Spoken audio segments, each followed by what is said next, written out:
Ladies and gentlemen, welcome to my amazing life. As Wenjie rushed to Gufeng village, his phone showed one. Ari. The sole nearby charging spot was the butcher's restaurant. He plugged in and was stared at by the son in an ultraman mask. The butcher's son struck a pose like he was about to shoot an arrow, and this top-notch lawyer nearly took off in fright.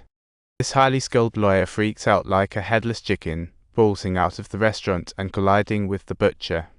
But that collision led to an incredible sight. He saw a missing person notice, complete with a familiar kid's face and phone number. I thought, am I the self-calling mystery man? Meanwhile, on the other end, Wenjie nervously reported to Chang, and things were getting. Just then, the knife got stuck in a bone, and I thought, in the hard bone choking Chang's throat. Today, I must uncover the secrets hidden in that room, and I started counting the goons in Chang's company. There were quite a few. While I was locked in a brawl with those goons, Wenjie had no idea I was freezing. He definitely wanted the girl back. I told him his son was with me, thinking that call would spring me into action, not knowing he was digging his own grave with that cleverness. Chang feigned calmness, but inside, a storm was brewing. His secrets were popping out like a circus clown's tricks, all thanks Chang smashed an ashtray right onto Wenjie's head, showing zero regard for their decade-long friendship. That day, the scene in Chang's office looked like something from a cartoon. Wenjie sprawled out, blood everywhere, and knocked up. It dawned on me, only at the last moment, that why this heartless guy, Chang, let me go and even offered me a job at his mine. By the time he stepped out of the office, I had turned his company into an amusement park, and his minions surrendered to me. They were blocking my path to Chang's cash, but I'd risk it all for my son. As I reached the door to the truth, everything hung in the balance. Just as I was about to unveil the truth, Chang reached for the mighty pyramid of power, wanting to smash my head in. When I woke up, everything was over. I found myself pinned to the chair by two goons. Just as Chang opened the mysterious door, I dashed in, praying please let Lacey not disappoint me. But to my dismay, the room was filled with stuffed wild animals. According to Chang, these were his trophies from illegal hunting over the years. Even though I smashed his company to bits, he wasn't planning to hold me accountable for the misunderstanding. You see, your son isn't here, and my men tricked you into handing over your daughter. Where's your daughter? At this point, my eyes were filled with despair and helplessness. This time, I've truly accepted my fate, and his wife anxiously awaits an unknown tree catcher. Is Chang coming home?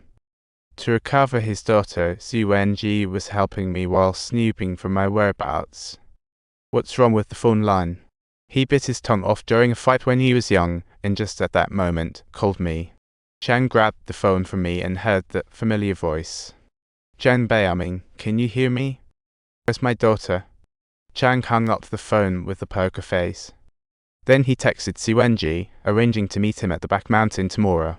Since Su knew I was mute, he raised no suspicions. Amidst my wife's cries, he lost the initial enthusiasm and hurriedly left my house.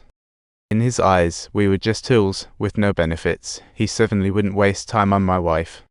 The next day, Chang tied me up in the trunk, intending to exchange me for that dangerous item with Wenjie. I struggled desperately and found a sharp little object in the corner, hiding it in my palm to plan my escape.